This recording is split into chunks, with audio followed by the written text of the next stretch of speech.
Alhamdulillah wassalatu wassalamu ala Rasulillah wa ala alihi wa sahbihi wa mawalah wa la hawla wa la quwwata illa billahi wa ba'du.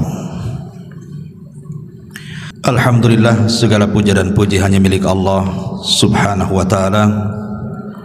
Salawat dan juga salam kita hadiahkan kepada Rasul kita Nabi besar Muhammad sallallahu alaihi wasallam.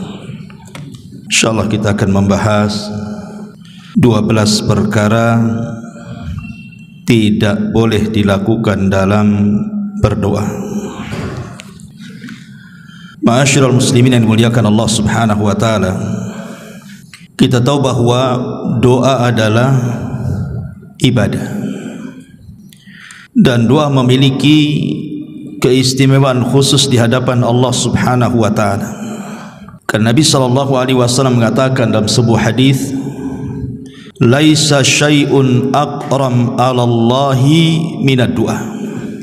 Tidak ada sesuatu yang sangat mulia di sisi Allah subhanahu wa ta'ala melebihi sebuah doa. Karena hampir semua ibadah terkandung padanya doa. Sebutkan ibadah apa saja, pasti di dalamnya ada doa. Lah doa sendiri, kalau kita mengupas secara dalam, banyak faedah dan manfaat yang kita akan dapati. Di antaranya sababun lidaf'i ghadabillahi azza wa jalla, menjadi sebab pencegat murkanya Allah subhanahu wa ta'ala. Karena Rasul mengatakan, man lam yas'alillaha yaghdab alaihi. Siapa yang tidak minta kepada Allah, maka Allah akan murka kepadanya. Bahkan doa juga sababun lidaf'il bala qabla wuku'ihi wa ba'da wuku'ihi. Doa ini menyebabkan seseorang tercegah dari bala, bencana, sebelum terjadinya, bahkan setelah terjadinya. Dan itu disebutkan dalam sebuah hadis. Nabi sallallahu alaihi wasallam mengatakan, la yaruddul qadar illa du'a. Tidak ada yang bisa mencegah takdir kecuali doa. Dan banyak sekali manfaat dan faedah doa ini. Yang ingin saya jelaskan malam ini adalah 12 perkara, termasuk al-i'tida fi du'a. Termasuk seseorang itu melakukan hal-hal yang justru dengan doanya bukan hanya ditolak, tetapi boleh jadi mungkin mendapatkan dosa. Apa saja 12 perkara ini? Pertama, berdoa dengan menggunakan lafaz-lafaz syirik ataupun bid'ah. Di dalam surah Jin ayat 18 Allah mengatakan, wa annal masajida lillahi fala tad'u ma'allahi ahada. Dan masjid-masjid itu milik Allah, janganlah kalian berdoa bersama Allah siapapun. Karena kalau kita berdoa kemudian memasukkan selain daripada Allah dalam doa itu, selain doanya ditolak, ini kesyirikan, dosa besar. Seperti umpamanya menyebut wali-wali tertentu dan meminta kepada wali-wali tertentu, atau datang kepada orang-orang yang dianggap soleh yang sudah meninggal, kemudian kita datang ke kuburan mereka, kemudian meminta-minta kepada mereka. Maka ini doa selain daripada ditolak, bisa menjerumuskan kepada syirkul akbar, syirik besar. Kalau diyakini bahwa pengabulan doa itu datang dari orang yang dalam kuburan itu. Ini yang pertama. Yang kedua, berdoa tetapi dalam isi doa itu mengandung hal-hal yang diharamkan Allah atau perbuatan dosa. Seperti umpamanya seseorang masang togel judi gitu ya, sudah pasang, malamnya berdoa pula dia, ya Allah semoga jebol nih nomor ini ya. Atau dia mengatakan, ya Allah berikan rizki, mudah-mudahan setelah saya pasang ini besok keluar. Enggak mungkin doa yang seperti ini. Ini hal-hal yang diharamkan Allah Azza wa Jalla. Judi itu haram. Atau seseorang hendak mencuri, dia berdoa, ya Allah mudah-mudahan luluskanlah malam ini, sudah tak ada yang dimakan ini. Lah doa-doa seperti ini masuk dalam hadis Nabi sallallahu alaihi wasallam, la yazalu yustahabbu la yazalu yustajabu lil abdi ma lam yad'u bi ithmin aw qati'atir rahimin. Senantiasa akan dikabulkan permintaan seorang hamba selama dia tidak berdoa dalam perkara-perkara dosa ataupun perkara-perkara yang di dalamnya ada yang memutus silaturahim. Ma'asyiral muslimin yang muliakan Allah Azza wa Jalla. Kemudian yang ketiga, berdoa meminta kematian. Karena ada orang-orang yang mungkin sudah lelah hidup, menurut dia lelah hidup karena faktor ekonomi, ataupun mungkin lebih daripada itu faktor kesehatan, sudah sakit lama sekali. Kemudian dia berdoa kepada Allah, lebih baik mati daripada hidup. Maka Nabi SAW melarang, tidak boleh berdoa meminta kematian. Kata Nabi SAW, la yatamannayanna ahadukumul maut li dhurrin nazala bihi. Tidak boleh bagi kalian berharap untuk cepat mati karena sebuah madarat yang menimpanya. Fa in kana la budda, kalaupun harus kemudian mendoakan kematian, falyakul, katakanlah, Allahumma ahyini ma kanatil hayatu khairan li wa tawaffani in kanatil wafatu khairan li. Ya Allah, hidupkanlah atau sehatkanlah diriku jika kehidupan ini lebih baik bagiku, tapi kalau memang kematian lebih baik bagiku, maka buatlah kematian yang baik untukku. Kalau memang harus seperti itu karena sudah tidak tahan. Tetapi hukum asalnya tidak boleh seseorang itu berdoa meminta kematian. Kan Nabi SAW yang mengatakan, imma muhsinan fala'allahu yazdad khairan wa imma musian fala'allahu yasta'tib. Karena kata Nabi SAW, kenapa dilarang kita berdoa meminta kematian itu? Boleh jadi kata Rasul, seandainya kemudian dia mungkin dulunya kurang beramal, solatnya kurang, puasanya kurang, birrul walidainnya kurang, tiba-tiba satu waktu kemudian dia sakit, Allah sembuhkan, maka dia bisa menambah amal solehnya tuh. Ataupun mungkin kalau dia orang jahat, kemudian dia sakit terkapar, boleh jadi kalau seandainya Allah sehatkan adalah kesempatan taubat kepada Allah Azza wa Jalla. Makanya dua perkara inilah yang kemudian melarang kita berdoa minta kematian. Tidak boleh kita berdoa meminta kematian, karena nanti di akhir zaman kata Nabi SAW, ada orang-orang yang melintasi kuburan, kemudian dia mengatakan, seandainya aku yang berada di posisi dia, katanya, karena sudah tidak tahan dengan fitnah yang melanda. Dan itu sudah banyak sekali di negeri kita ini, orang-orang yang berdoa seperti itu, bahkan bukan hanya berdoa, betul-betul dilaksanakan, bunuh diri dia, kan begitu.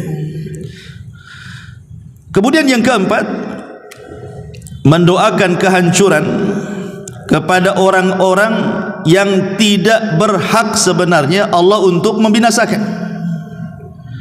Orang ini tidak berhak dibinasakan Allah, kenapa kita mendoakan dia supaya binasa? Maka tidak boleh kita ini berdoa keburukan kepada orang untuk dihancurkan, dibinasakan, ditenggelamkan dan begitu seterusnya, padahal orang ini tidak layak untuk itu. Makanya Nabi SAW mengatakan, la tad'u ala anfusikum wala auladikum wala amwalikum la tuwafiqus sa'ata ijabatin. Janganlah kalian mendoakan keburukan, kejelekan, kehancuran kepada diri kalian sendiri, atau kepada anak-anak kalian, atau kepada harta benda kalian. Janganlah sampai doa kalian bertepatan dengan waktu dikabulkannya doa, nanti jadi kenyataan. Tidak boleh seseorang itu mendoakan, mengutuk orang supaya binasa gitu, apalagi yang dikutuknya sesama muslim. kepada keluarga.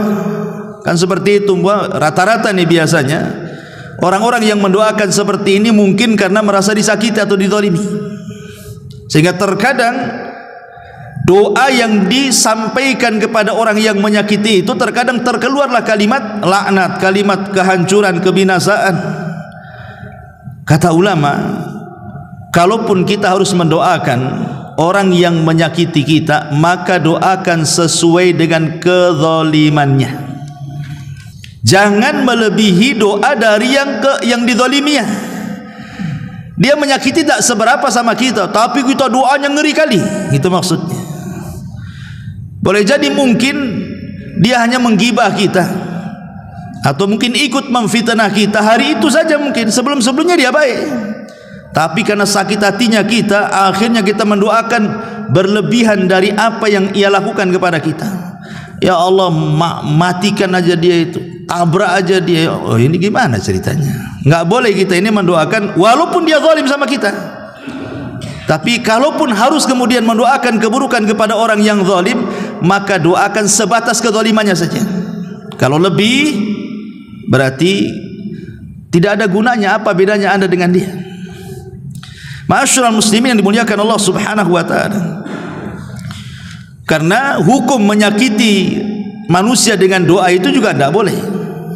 Man adza musliman faqad adzani wa man adzani faqad adza Allah.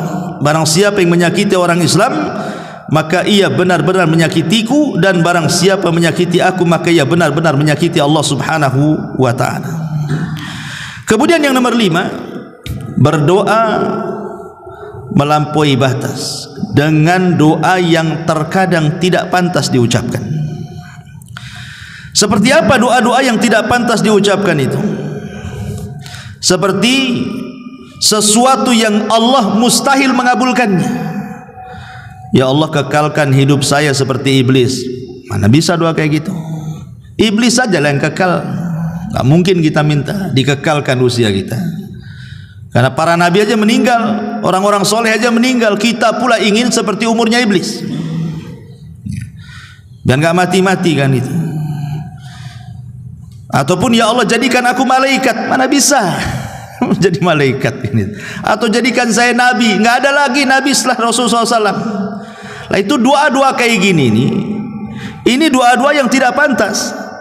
Karena bagaimanapun dia jungkir balik, gak mungkin dikabulkan, mustahil.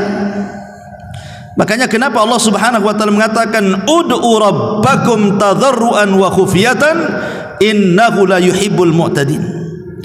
Berdoalah kepada Tuhanmu dengan rendah diri dan suara lembut, sesungguhnya Allah tidak suka orang-orang yang melampaui batas dalam doa.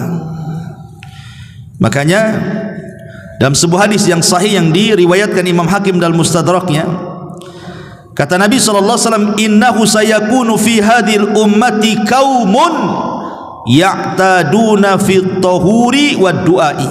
Akan muncul dari umatku, kata Rasul, sekelompok kaum yang mereka akan berlebih-lebihan dalam doa dan dalam bersuci. Maka tidak boleh melampau doa itu, melampaui dari sesuatu yang mustahil dikabulkan. Kemudian yang nomor 6, berdoa dengan membatasi orang-orang tertentu saja dan mengharamkan bagi yang lainnya. Dan ini diambil dari kisah Arab Badui yang masuk ke masjid di zaman Rasul kemudian kencing. Kemudian kan sahabat marah tuh, karena gimana pun kurang adab masa kencing dalam masjid. Tapi ketika kemudian memuncak kemarahan para sahabat, Nabi SAW meredakan kemarahan para sahabat dan mengatakan, tinggalkan dia, ini urusanku. Maka Nabi SAW pun cuman berdua antara Rasul dan orang yang kencing itu, dibiarkan sampai selesai kencing. Kemudian Rasul mendekat. Kemudian Nabi SAW membawakan timba dan mengatakan, ambillah air dan siramlah tempat kencing. Maka Arab Badui ini mengambil air, menyiramkan ke tempat kencingnya. Kemudian Rasul mengatakan, masjid ini untuk solat, untuk zikir, dan untuk baca Quran. Kemudian Rasul pun tersenyum dan menasihati dengan lembut. Rupanya nasihat Nabi SAW merasuk ke dada orang Arab Badui ini, dan dia melihat orang-orang yang memelotot padanya, para sahabat itu, dia tidak suka. Dari situlah terkeluar ucapan Allahummarhamni wa Muhammadan wa la tarham minhum ahada. Ya Allah, rahmati aku dan Muhammad saja, dan jangan kau rahmati mereka-mereka itu yang melotot sama aku, katanya. Kata Nabi SAW, ya fulan laqad hajjartaha an-nasin kathir. Wahai fulan, engkau telah menghalangi kebaikan kepada semua orang banyak. Masa engkau dan aku saja, katanya. Yang lain enggak boleh, ya kan? Itu enggak boleh kita membatasi doa itu. Seolah-olah yang mendapatkan rahmat dia dan Muhammad saja, yang lain enggak, gitu kan? Lah ini namanya berdoa membatasi dengan orang-orang tertentu dari kebaikan. Tidak boleh, ya. Ma'asyiral muslimin yang dimuliakan Allah Subhanahu wa taala. Ini yang nomor 6. Yang nomor 7, berdoa meminta disegerakan hukuman di dunia. Disebutkan dalam riwayat yang berasal dari Anas bin Malik radhiyallahu an.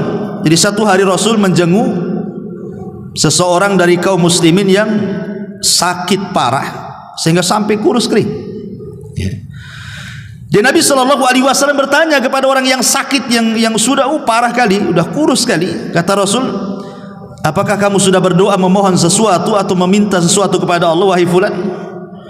Maka ia menjawab, ya, aku telah mengatakannya. Ya Allah, apa yang telah engkau tentukan hukumanku di akhirat, segerakan saja untukku di dunia, katanya.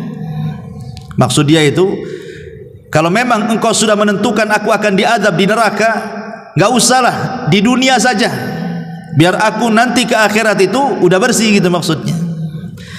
Tapi Nabi SAW mengatakan, ya fulan, jangan katakan seperti itu, engkau tidak akan kuat. Sebaiknya ucapkanlah Rabbana atina fid dunya hasanah wa fil akhirati hasanah wa qina adzabannar. Ya Allah, berilah kami kebaikan di dunia, kebaikan di akhirat, dan jauhkan kami dari azab neraka.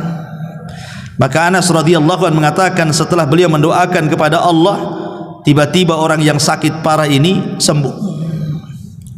Lihat, Nabi SAW melarang, tidak boleh kita mengatakan seperti itu. Walaupun kan sebenarnya secara lahiriah kan baik, gitu maksudnya. Jangan sampai dia pulang menghadap Allah itu dengan banyak dosa, akhirnya menyebabkan dia diazab.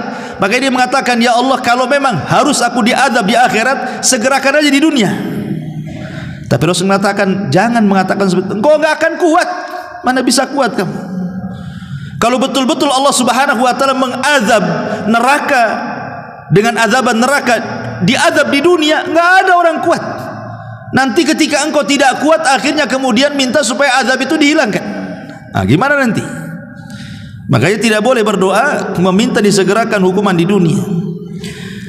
Ma'asyiral muslimin yang dimuliakan Allah Azza wa Jalla. Kemudian yang nomor 8, jangan berdoa yang terkesan main-main kepada Allah. Contoh pamannya dia mengatakan, Allahumma gfirli in syi'ta, ya Allah ampuni aku kalau kau mau. Kan main-main namanya. Masa minta ampun tidak yakin dengan Allah? Ya Allah ampuni aku jika kau mau, katanya.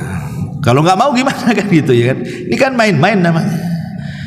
Makanya dalam hadis yang sahih dari Abu Hurairah radhiyallahu an, Rasul mengatakan, la yaqul ahadukum, tidak boleh salah seorang di antara kalian mengatakan Allahumma gfirli in syi'ta, ya Allah kalau ampunilah aku jika kau mau.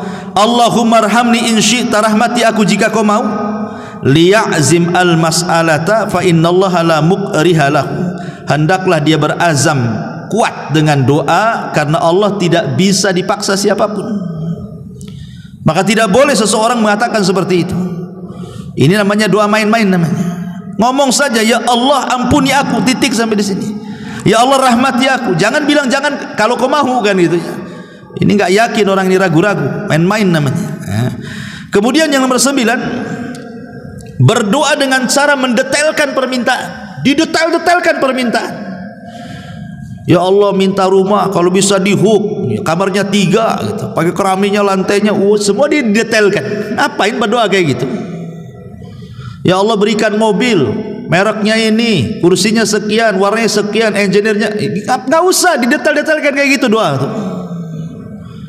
Doa itu pakai bahasa jami'ul kalim, kalau bisa singkat padat doa itu, nggak perlu detail-detailkan.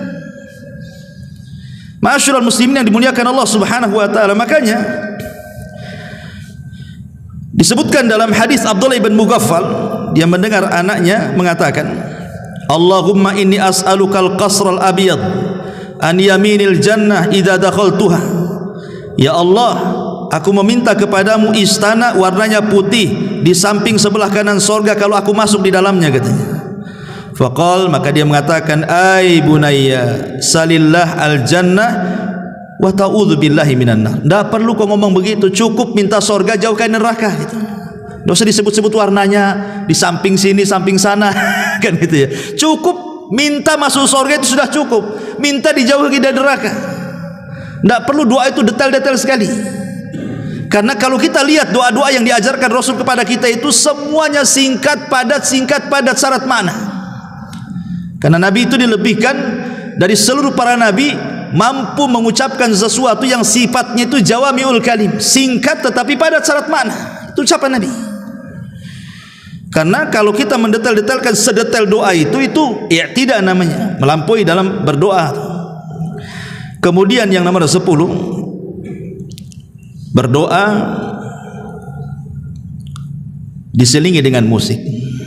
Kita sering mendengar, biasanya di acara-acara biasanya kan, nanti satu orang pegang kertas isinya doa, nanti ada lirik musiknya pula dari belakang.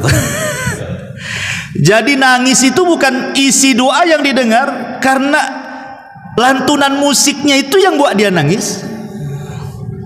Jadi anda menangis itu karena dengar musik, atau karena isi doanya, atau dua-duanya? Ma'asyiral muslimin yang dimuliakan Allah Subhanahu wa taala, asal doa itu adalah tadarrur. Kita merendahkan diri kepada Allah. Kita menjadi hamba Allah Subhanahu wa taala. Itu asal doa, merendahkan diri kepada Allah. Kalau sudah diiringi musik itu hilang semuanya itu. Karena kalaupun dia terasa syahdu, terasa khusyuk, terasa nangis, itu bukan semata-mata karena isi doanya itu. Bahkan terkadang enggak menghayati isi doanya, yang dihayati itu musik-musiknya itulah makanya. Maka sebaiknya doa jangan diselingi musik. Ma'asyiral muslimin yang dimuliakan Allah Subhanahu wa taala. Kemudian juga yang nomor 11, jangan berdoa dengan suara kencang. Dikeluarkan oleh Imam Ibnu Jarir Tabari dalam tafsirnya. Jadi ada seorang laki-laki datang kepada Nabi sallallahu alaihi wasallam dan berkata, "Ya Rasulullah, aqaribun rabbuna fanunajihi am ba'idun fanunadihi." Rasul, Rabb kami ini dekat ataukah jauh? Kalau dekat ya kita bisik-bisik, kalau jauh kita teriak-teriak, katanya. Ini Arab Badui ini. Dia nanya, Rasul, Allah itu dekat atau jauh sih? Kalau memang dia dekat kita bisik-bisik, katanya. Kalau dia jauh kita teriak-teriak aja, katanya. Maka Nabi SAW terdiam sampai turun ayat. Allah mengatakan, wa idza sa'alaka ibadi anni fa inni qarib ujibu da'watad da'i idza da'an falyastajibu li wal yu'minu bila allahum yarsyudun. Apabila hamba-hambaku bertanya kepada wahai Muhammad soal aku, kata Allah, aku dekat, aku ini dekat, aku mengabulkan setiap doa orang yang berdoa. Artinya bahwa tidak perlu berdoa itu teriak-teriak, tidak perlu doa itu kemudian kencang-kencang, tidak. Doa itu khufiyah. Khufiyah itu ya lirih suaranya. Cukuplah kita tahu, kita yang tahu dengan Allah Azza wa Jalla. Tak perlu berteriak-teriak, karena ini bagian daripada i'tidah, melampaui batas dalam berdoa justru tidak akan dikabulkan, bahkan justru bisa saja kemudian menyelisih nas yang diajarkan kepada kita, wa idza sa'alaka ibadi anni fa inni qarib. Dan yang terakhir, ma'asyiral muslimin yang dimuliakan Allah Azza wa Jalla, berdoa dengan sesuatu yang mustahil. Tadi sudah disebutkan di awalnya. Tetapi yang mustahil ini untuk menyakiti orang. Dan mengatakan pamannya, dia mengatakan, ya fulan, orang itu sudah menyakiti aku, nanti kalau masuk neraka kekalkan saja. Tidak bisa kita ini menjustis seperti itu, orang masuk neraka kekal di dalamnya. Bisa saja yang mendoakan seperti itu dia pula yang masuk neraka, yang didoakan pula masuk surga. Dan ini terjadi di zaman Bani Israel. Ketika ada ahli maksiat bermaksiat, kemudian yang ahli ibadah ngamuk-ngamuk dan mengatakan, kalau engkau tidak bertobat, Allah tidak akan mengampuni dosamu dan pasti kau akan masuk neraka dan tidak akan keluar dari neraka, katanya. Kayak dia aja yang punya neraka. Akhirnya Allah wafatkan keduanya. Yang orang baik pula dimasukkan ke neraka, yang orang jahat yang didoakan pula dia masuk surga. Jadi terbalik jadinya kan. Kenapa? Karena dia merasa suci dirinya, orang lain merasa rendah. Nah, ini bahaya kalau kita merasa kita ini paling suci, tidak ada dosa, orang lain seolah-olah dosanya banyak gitu, sehingga dia merasa dia yang penghuni surga, dia penghuni neraka. Tidak bisa. Orang selama masih hidup ada kesempatan tobat. Maka jangan mendoakan seperti itu, karena selama orang hidup itu masih ada kesempatan tobatnya. Dan hidayah itu milik Allah. Bisa saja Allah Subhanahu wa taala menerima tobatnya. Inilah 12 perkara tidak boleh ada dalam doa.